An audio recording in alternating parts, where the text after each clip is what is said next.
بسم اللہ الرحمن الرحیم، السلام علیکم۔ میں ہوں سیبی کاظمی، آپ دیکھ رہے ہیں فیس بک اور یوٹیوب۔ جنوری کی 7 تاریخ بدھ کا دن اور اب تک کی اہم خبریں اور ان کا تجزیہ تفصیل کے ساتھ آپ کے سامنے۔ عمران خان کی اہلیہ کے ساتھ بڑی طویل جدائی کے بعد اڈیالہ جیل میں ملاقات ہوئی اور تحریک انصاف کے جی ٹی روڈ رابطہ مہم، اسٹریٹ پاور اور 8 فروری کال سے پسینے چھوٹنے لگے۔ خان کی ملاقات کروانے کی آفر نام کس کا دیا گیا ہے، اسٹیبلشمنٹ نے کیا بات کی ہے، اور D G I S P R کی پریس کانفرنس پر سہیل آفریدی امریکہ سے، پھر اس کے علاوہ اندر پاکستان کے جو اس وقت دھڑا دھڑ روسٹنگ ہو رہی ہے، اس کی تفصیل آپ کے سامنے۔ D G S P R کو الزامات بڑے مہنگے پڑے، جج نے بھی آج ایمان مزاری کے کیس میں نوٹس جاری کیا، اور اس کے علاوہ اہم ترین معلومات میں معاشی تباہی کی صورتحال میں شیخ چلی کے خواب جو خواجہ آصف دکھا رہے ہیں، اس کا پوسٹ مارٹم، اور ایران اسرائیل کا معاملہ، اسرائیلی حکام کا براہ راست رابطہ، اور سعودی عرب کی آج بہت بڑی دفاعی ڈیل، دفاعی معاہدہ۔ ٹرمپ نے جو وینزویلا کے بارے میں، تیل کے بارے میں کھل کر بتایا، اپنی صدارت خطرے میں ڈالا۔ مواخذے کی خود ٹرمپ نے اقرار کیا کہ میں مڈ ٹرم الیکشن شاید نہ جیت سکوں۔ مدورو کے محل سے بھی کیوبا کے 55 فوجیوں کی لاشیں نکلیں، اور انٹرنیشنل حالات سمیت پاکستان کی تفصیل آپ کے سامنے رکھتا ہوں۔ سب سے پہلے تو دیکھیں حالات خاص طور پر جو معیشت کے ہیں اور پاکستان کی عوام کے، 90% عوام ایک طرف ہے، تیسرا ان کا کنٹرول، عمران خان کی جو مقبولیت، امن و امان، سوشل میڈیا، حتیٰ کہ جو بیانیہ تھا وہ اسٹیبلشمنٹ کے ہاتھ سے نکل چکا ہے۔ ایک ایک کر کے میں حالات آپ کو بتاتا ہوں۔ یہ صبح سویرے جو غزوہ ہند لڑنے والی اللہ کی فوج نے عمران خان کی ملاقات بہنوں سے نہیں ہونے دی۔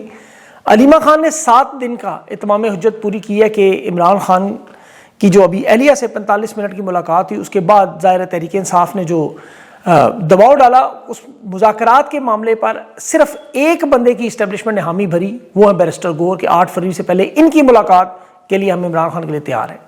7 دن علیمہ خان نے دیے کہ 7 دن میں جو کچھ آپ نے مذاکرات، سیاسی معاملہ کرنا ہے کر لیں۔ یہ محمود اچکزئی نے آفر کی تھی کہ اگر آپ کہیں تو اسمبلیوں سے استعفے دے کے سڑک پر آتے ہیں، لیکن ایک موقع دیں، مذاکرات کے ذریعے آئین کی بالادستی کے لیے کوشش، سیاسی کوشش کر لیں۔ اور محمود اچکزئی کی یہ وہی کوشش ہے جو شیخ مجیب نے 1970 میں کی تھی، عمران خان نے بھی وہی کی۔ مشرقی پاکستان میں شیخ مجیب الیکشن جیت گیا تھا، 17 مہینے مذاکرات، رابطے اور کوشش ہوتی رہی، ڈھاکہ کے دورے ہوتے رہے، 6 نکاتی آئین پر، پھر ذوالفقار علی بھٹو بھی مذاکرات میں، 17 مہینے طویل ترین سیشن ہوتے رہے، مسودے بنتے رہے، فارمولے بنتے رہے، قریب اتفاق بھی ہو گیا، لیکن جنرل جیہ نہیں مانا۔ 25 مارچ نے آپریشن شروع کر دیا اور بنگلہ دیش پھر الگ ہو گیا۔ آج حالت بالکل وہی ہے، شیخ مجیب کی طرح محمود اچکزئی، عمران خان یہی کوشش کر رہے ہیں، جبکہ فیلڈ مارشل ان کے ساتھ جو شریف زرداری ہیں وہ بالکل جس طرح جنرل جیہ کے ساتھ ذوالفقار علی بھٹو تھے۔ ابھی علیمہ خان کے پاس 2 کارڈ ایسے موجود ہیں جو ظاہر ہے اس کی میں تفصیل میں نہیں جاتا، لیکن دلائل اور ثبوت سے آپ کو بتاتا ہوں کہ یہ کارڈ کیسے چلیں گے تاکہ آپ کو حالات کی نوعیت سمجھ آئے۔ پہلے یہ D G S P R کی پریس کانفرنس کے آفٹر شاکس ہیں، وہ بھی آپ کے سامنے رکھنے ہیں، جو 11 جھوٹ انہوں نے بولے۔ اور اس پریس کانفرنس میں ظاہر ہے اصل معاملہ تو وہی جو 9 اپریل 2022 سے سفر انہوں نے شروع کیا تحریک انصاف عمران خان کو ختم کرنے کے لیے، ظلم و جبر کی انتہا کے بعد بھی کھڑے یہ آج کہاں ہے، اس کا انہیں اندازہ ہو چکا ہے۔ نہ تو خان مائنس ہوا، نہ تحریک انصاف ختم ہوئی۔ ڈاکٹر عمران احمد خان نیازی نے نہ صرف قوم کی آنکھوں کا آپریشن کیا، بلکہ علامہ عمران احمد خان نیازی نے مطالعہ پاکستان کی تاریخ بھی درست کی، اور مولانا عمران احمد نیازی نے دینیات اور اسلامیات یہ بھی سمجھا دی۔ اور تحریک انصاف کے اوپر جو انتشاری، فسادی، پتھراؤ، سڑکوں پر توڑ پھوڑ کے الزامات ہیں، آج ساری دنیا کے سامنے سورہ یاسین قرآن پڑھنے والوں پر جس بغیرتی، بے شرمی و بزدلی کا مظاہرہ ہوا، گندا پانی چھوڑا گیا، اب پاکستانیوں کو یہ چیز سمجھ آ گئی کہ اللہ کی یہ فوج، یہ حافظ قرآن، محب الوطن، آئین کو ماننے والے اصل میں کیا ہیں۔ دیکھیں D G S P R نے جو پریس کانفرنس کر کے انہوں نے خود ثبوت دے دیے، 11 جھوٹ، جس کے زلمے خلیجات نے بھی افغان طالبان کا وہ معاہدہ بھی لے آئے سامنے۔ خواجہ آصف نے رات حامد میر کے پروگرام میں اعتراف کیا کہ طالبان کو یہاں لا کر بسانے میں عمران خان کا تو عمل ہی، وہ موجود ہی نہیں تھے۔ سہیل آفریدی نے D G I S P R کی کانفرنس کی دھجیاں اڑائیں، اور اس کے بعد سوشل میڈیا نے ایک ویڈیو نکال کے ثبوت کے طور پر ان کے سامنے رکھ دی۔ 20 سال پہلے اس وقت کے D G I S I major general Shaukat Sultan جیسے جھوٹ بول رہا تھا، آج اسی طرح کے جھوٹ سامنے آپ کے آ رہے ہیں۔ مثلا تحریک انصاف پر انہوں نے جھوٹ بولا نا کہ دہشت گرد حملے نہیں کرتے، اس کا تو سب سے بڑا ثبوت عمران خان کے اوپر وزیر آباد حملہ ہی کافی ہے، جس میں عمران خان نے جرنیلوں کے نام بتائے کہ یہ دہشت گرد میرے اوپر حملہ کرنے۔ اور پھر 20 منٹ کے بعد حملہ کرنے والے کا انٹرویو ریکارڈ کروا کے اسے آج تک حفاظت میں رکھا ہوا ہے۔ احسان اللہ احسان یا APS کے بھاگنے والوں کی تو پورے پاکستان کو پتہ ہے۔ اب تحریک انصاف کے تمام رہنماؤں کی لسٹ باقاعدہ جاری ہوئی، ویڈیو کے ساتھ، تصویروں کے ساتھ، جو دہشت گردی میں شہید ہوئے۔ اب ان سے سوال پوچھے جا رہے ہیں کہ آپ تو بتائیں کہ آپ کے کتنے جرنیل دہشت گردوں کے حملے میں شہید ہوئے، عام فوجی کیوں مارے جاتے ہیں؟ ایران سے جو اربوں کا تیل سمگل ہوتا ہے اس نیٹ ورک میں، اس افسران جو ملوث ہیں ان پر دہشت گرد کیوں نہیں حملہ کرتے؟ خیبر پختونخوا کی قیمتی معدنیات جو چین جانے والے ٹرکوں پر جاتی ہے اس پر دہشت گرد حملے کیوں نہیں کرتے؟ یہ فارم 47 کے رہنماؤں پر کیوں نہیں حملے کرتے؟ شہباز شریف کو وہ بیانیہ کہ جی طالبان کا اور ہمارا نظریہ ایک ہے، ہمارے اوپر حملے نہ کرے، انہیں بھتہ دیا جاتا ہے باقاعدہ کہ پنجاب میں نہ آئے۔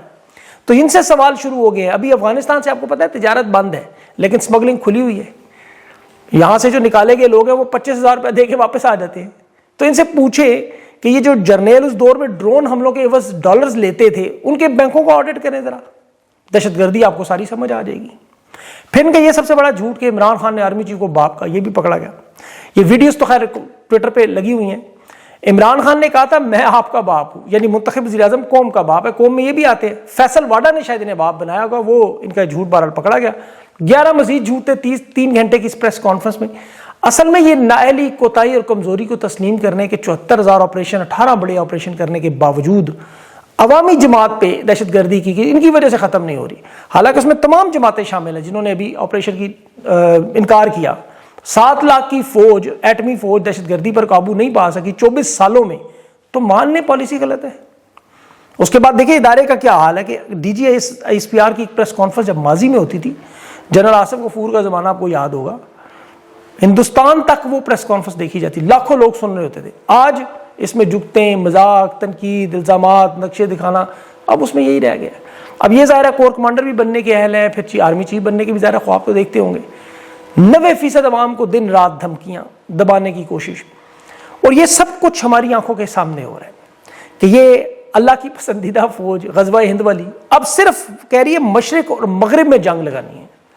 یہ افغانستان کے جنگ کا جو ماحول ہے، محمود اچھک نے انہیں پیغام دیا کہ یہ مکمل جنگ کا ماحول بنا رہے ہیں، وہ تو بلکہ کہہ رہے ہیں کہ افغانستان، ایران، چین اور باقی ہمسائے عقل سے کام لیں، یہ نہیں باز آئیں گے۔ یہ جس پٹڑی پر چڑھے ہوئے ہیں، خواجہ آصف ہندوستان کا نام لیے بغیر کہہ رہا ہے، ہندوستان کا نام لیے بغیر کہہ رہا ہے مشرق مغرب میں جنگ ہے۔ ان کی کوشش صرف یہ ہے کہ افغانستان میں جنگ لگے اور کچھ ڈالر ملے اور معاملہ ہو، لیکن ڈونلڈ ٹرمپ جو ہے وہ ایک ایسا بزنس مین ہے، مفت میں کروا رہا ہے، وہ $1 دینے پر تیار نہیں۔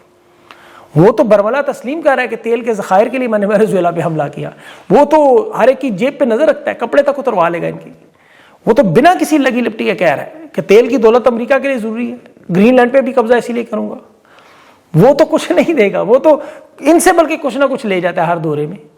ابھی غزہ کے نام پر جو ڈیل ہے اس میں بھی $100 سے زیادہ ایک فوجی دینے پہ تیار نہیں۔ اور یہ بھی میری بات رکھے کہ یہ اگر نہیں جائیں گے تو ٹرمپ ان کی گردن پہ ہاتھ رکھے گا، کیونکہ یہ پھنسے ہوئے بری طرح۔ اور بلکہ یہ نہیں، ٹرمپ بھی خود پھنس چکا ہے۔ اس نے خود اپنی تقریر میں کل اعلان کیا کہ مجھے مڈ ٹرم الیکشن جتوائیں ورنہ میرے اوپر مواخذے کی کارروائی ہو جائے گی۔ 2026 کا یہ جو سال ہے امریکہ میں مڈ ٹرم الیکشن کا سال ہے۔ نومبر میں 3 تاریخ کو اس کا فیصلہ ہوتا ہے۔ ٹرمپ کے جو حالات اس وقت امریکہ میں بنے ہوئے ہیں، جو کانگریس میں، سینٹ میں جو ووٹ ہیں، وہ ٹرمپ کے خلاف ریفرینڈم ہی بنے گا، کیونکہ امریکہ کے اندرونی حالات میں بھی، وہاں مہنگائی میں، ہاؤسنگ پرابلم میں، مڈل کلاس نوجوان ووٹرز میں ٹرمپ کے لیے شدید غصہ پایا جاتا ہے، کیونکہ اس نے اپنے تمام وعدے توڑے، بلکہ ان کا الٹ کیا وینزویلا، ایران، افغانستان، فلسطین سمیت تمام ممالک میں، اور اندرونی حالات میں بھی یہ اس کا مواخذہ نومبر تک چلا جائے گا۔ اور یہ تمام جنگیں اسی لیے شروع کی جاتی ہیں۔ دیکھیں ڈونلڈ ٹرمپ کی نظر اب ایران پہ کیوں ہے، وہاں رجیم چینج کر کے وہاں بھی یہ تیل کی سپلائی کے کنٹرول، ورلڈ آرڈر کا جو حصہ، اور سعودی عرب کی اجارہ داری کو ختم کیا جائے۔ یہ جو اتحاد سعودی عرب، چین، روس، ایران اور ہندوستان کا مل کے بن چکا ہے، برکس اس میں مضبوط ہو رہا ہے، ڈالر کو چیلنج کیا جائے، اسے روکنے کی کوشش ہے۔ یہ رجیم چینج آپریشن، قبضے، یہ صرف اسی وجہ سے ہیں۔ اصل خطرہ انہیں سعودی عرب سے ہے۔ محمد بن سلمان جو میدان میں آئے ہیں مڈل ایسٹ میں، انہوں نے تمام ممالک میں فوجی طاقت کا استعمال کیا، یہ سب سے بڑی اہم بات تھی۔ اور ابھی تو ترکی کے ساتھ جو دفاعی ڈیل، جو سب سے بڑا معاہدہ سعودی عرب کا ہونے جا رہا ہے، اس میں صومالیہ، سوڈان، یمن، بلکہ اسرائیل، عرب امارات کی جو حمایت یافتہ علیحدگی پسند گروپ ہیں، ان سب کے خلاف کارروائی وہ کر رہے ہیں۔ مصر کو انہوں نے پہلے ہی عبد الفتاح سیسی کے ساتھ ڈیل کر لی ہے۔ لیبیا میں چونکہ مصر کا بڑا اہم اثر و رسوخ ہے، اور وہاں ترکی، سعودی عرب، قطر، مصر کے درمیان جو فوجی اتحاد بن سلمان کو بلا شرکت سب سے طاقتور رہنما بنا رہا ہے۔ اور یہاں چونکہ اسرائیل کی پراکسی عرب امارات کو فرنٹ پہ رکھا گیا تھا، جس میں ابراہم اکارڈ پارٹ 2، غزہ میں امن فوج، سوڈان، صومالیہ، لیبیا، یمن، یہاں اسرائیل کا تسلط بڑھانا تھا۔ اب دیکھیں اسرائیل کی انتہائی اہم انٹیلیجنس ڈیل امریکہ نے شام کے ساتھ کروائی، احمد الشرا کو جہاں لائے، بشار الاسد کو ختم کر کے دور۔ اب یہاں عرب امارات کے محمد بن زید سب کے سامنے وہ اسرائیل کے کیمپین کے فرنٹ مین ہیں، یہ پاکستان کو یمن میں بھی بھیجنے کے لیے تیار کر رہے تھے، لیبیا میں خلیفہ حفتار کے ساتھ 4 ارب کی اسلحے کی ڈیل کا بھی معاملہ تھا، سوڈان میں بھی پاکستانی ہتھیار بھیجنے کے لیے تیار تھے، اور غزہ میں امن فوج کی گارنٹیاں تھیں۔ یہ ساری عرب امارات کی کاوش تھی۔ یہ تو محمد بن سلمان نے گردن پہ پیر ان کے رکھا، بازو مروڑا، تو انہیں اندازہ ہوا کہ ایک تو سعودیہ سے ریمیٹنس رکیں گی، تیل کی ادائیگیوں کو وہ پیسے مانگیں گے، پھر 5 ارب ڈالر جو اسٹیٹ بینک میں وہ نکل گئے تو تختہ ہو جانا ہے۔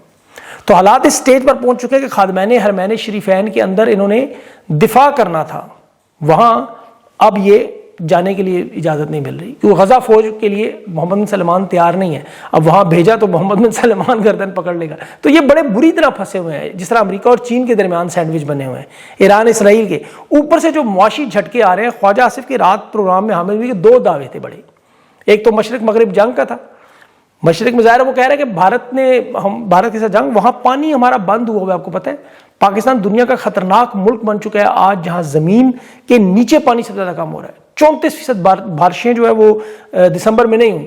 بھارت نے ڈیم بیراج بنا کر بہاؤ کو کنٹرول کیا ہے، غذائی قلت میں گندم، چاول، کپاس، جس کا سارا دار و مدار پانی پہ ہے، گنے کا بھی، اور ان کے پاس کوئی منصوبہ نہیں۔ سبزیاں، اناج، دودھ، گوشت، سب کچھ مہنگا ہونا، غربت میں اضافہ ہونا۔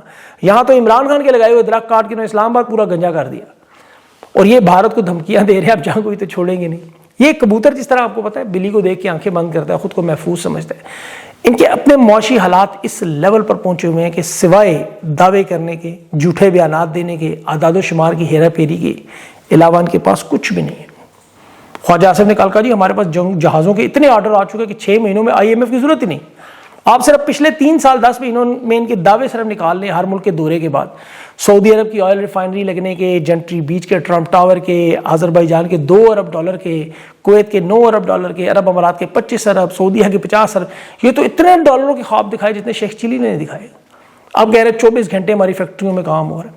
اب اسٹیٹ بینک کے اور ادارہ شماریات کے ان کے اپنے جھوٹ بولنے کے بعد بھی فگرز اٹھا کے دیکھیں، ایک مہینے میں 573 ارب کا قرضوں کا اضافہ، پچھلے سال سے اب تک قرضے 7 ارب کے قریب پہنچ چکے ہیں، تجارتی خسارہ 20 ارب سے زیادہ، کرنٹ اکاؤنٹ پاکستان کی تاریخ میں برا، کرنسی پاکستان کی انتہائی کمزور، اور یہ اربوں ڈالرز کے رول اوور والے معاہدے جنوری میں میچور ہو رہے ہیں۔ درامتی بل کے لیے باہر سے منگوانے کے لیے 2 مہینے کے پیسے نہیں ہیں، اور یہ کہہ رہے ہیں 6 مہینے میں IMF سے جان چھڑا لیں گے۔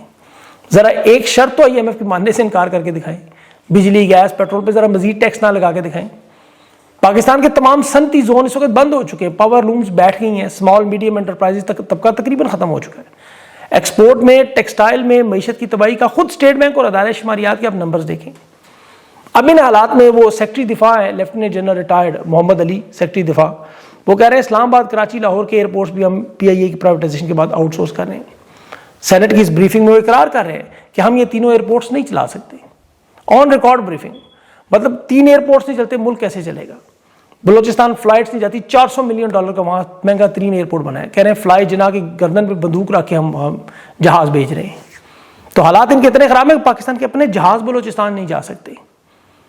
اب پاکستان کے ساتھ آزاد ہوئے اسی خطے میں چین ہندوستان کو دیکھ لیں، 1947 میں ہندوستان آزاد ہوا اور پاکستان اکٹھے، 1949 میں چین، آج ہندوستان 18 ارب ڈالر کی معیشت بن چکا ہے، ان کی GDP دیکھ لیں۔ چین 1949 میں آزاد ہوا، آج وہ 42 ارب ڈالر کی GDP اور معیشت بن چکی ہے، اور پاکستان 1947 میں 7 آزاد ہونے والا 373 ارب کی GDP، جس میں 240 ارب قرضہ ہے۔ یہ تو واقعی DGSP آنے کا معجزہ، یہ ملک چل رہا ہے، ورنہ انہوں نے کوئی کسر نہیں چھوڑی، یہ خدا نخواستہ 4 ٹکڑے کروا دیتے۔ اس وقت دیکھیں جو سب سے اہم معاملہ ہے عوام کی حمایت ہے، عوام کی حمایت اور حکمرانوں کی مقبولیت، یہ کتنا اہم معاملہ ہے، جس کے ساتھ یہ کھڑے ہو جائیں اس ملک کو کوئی نقصان نہیں پہنچا، چاہے ساری طاقتیں ایک طرف ہوں۔ یہ ہمارے سامنے ایران بہت بڑی مثال ہے، پورا مغرب، اسرائیل، امریکہ، CIA، موساد، سارے طاقت کا زور لگا رہے ہیں کہ ایران میں رجیم چینج آپریشن کامیاب کر لیں، پہلے جنگ کی نہیں کامیاب ہو۔ نتنیاہو نے کل تقریر میں کیا کہا، اس نے کہا سوشل میڈیا قابو کرنے کے لیے ٹک ٹاک اور ٹویٹر، ٹک ٹاک تو ہمارے قابو میں آ چکی ہے، امریکہ میں خریدی جا چکی ہے، اور ایلن مسک ٹویٹر پہ ہمارا دوست ہے۔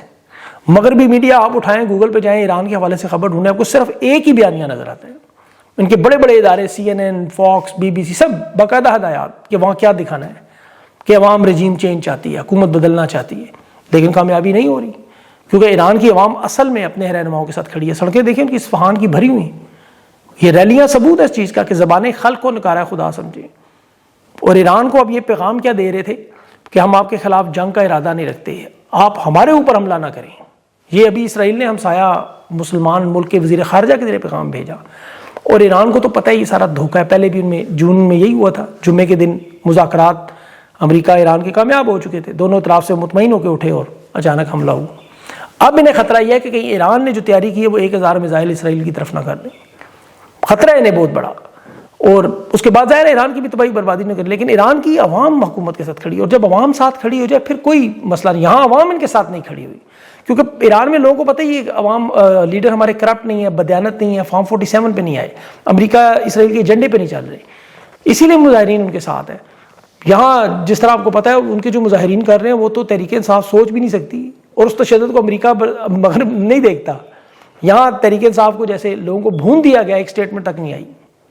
اور اب نون لیگ کے صحافی اسکرین کے لوگ کیا کہتے ہیں، دفعہ 144 کنٹینر کرفیو لگانے کے بعد لوگوں کے گھروں میں چھاپے مار رہے ہیں. پوچھتے ہیں عوام کدھر ہے؟ 3 سال 10 مہینے مار مار کے انہوں نے پاکستانی قوم کا ستیہ ناش کر دیا. اور اب کہتے ہیں قوم نکلتی کیوں نہیں؟ ذرا ایک دن کی اجازت دیں سرکاری سطح پہ، پھر دیکھیں عوام نکلتی ہے یا نہیں. بہرحال اب رجیم چینج آپریشن کی آخری قسط پاکستان میں شروع ہے. دیکھیں اب اس کا اختتام کب ہوتا ہے، کیونکہ لوازمات تو سارے پورے ہیں. یہ روزانہ جو آپ کو بتایا جا رہا ہے یہی گراؤنڈ کی ریالٹی ہے. لیکن جس طرح میں نے آپ کو بتایا نا کہ 1947 سے اب تک ان حالات میں بھی پاکستان چلتا رہا، تو یہ حکومت اسی طرح چل رہی ہے. جس طرح آپ افریقہ کے ممالک اٹھا کے دیکھیں وہاں پہ حکومتیں چل رہی ہیں اسی طرح، لیکن ملک نیچے سے سارے تباہ و برباد ہو چکے ہیں، بالکل کھوکھلے اور ختم ہو چکے ہیں. تو یہ اسی طرح کوشش کی جا رہی ہے، نعرے جھوٹے بیانیے بنائے جا رہے ہیں. حقیقت پوری عوام کو اب پتہ ہے. تو اس صورتحال میں اب تحریک انصاف کو مذاکرات کے معاملات کی طرف تو لایا جا رہا ہے، لیکن میرے خیال میں ان کو مذاکرات کی بجائے اپنی تحریک پہ فوکس رکھنا چاہیے. پرامن تحریک سے عوام کو موبلائز کریں، اور یہ عوام کو موبلائز کرنے میں کامیاب ہو جائیں گے، کیونکہ سارے حالات آپ کے سامنے ہیں. اب دیکھیں صورتحال میں ہوتا کیا ہے، کیونکہ انٹرنیشنل حالات کے اور اندرونی حالات کے جو اثرات ہیں وہ آپ کے سامنے آئیں گے ضرور. جی کا جانا ٹھہرا ہے، آج جائے یا کل جائے. اپنا خیال رکھیں، مجھے اجازت دیں. اللہ حافظ.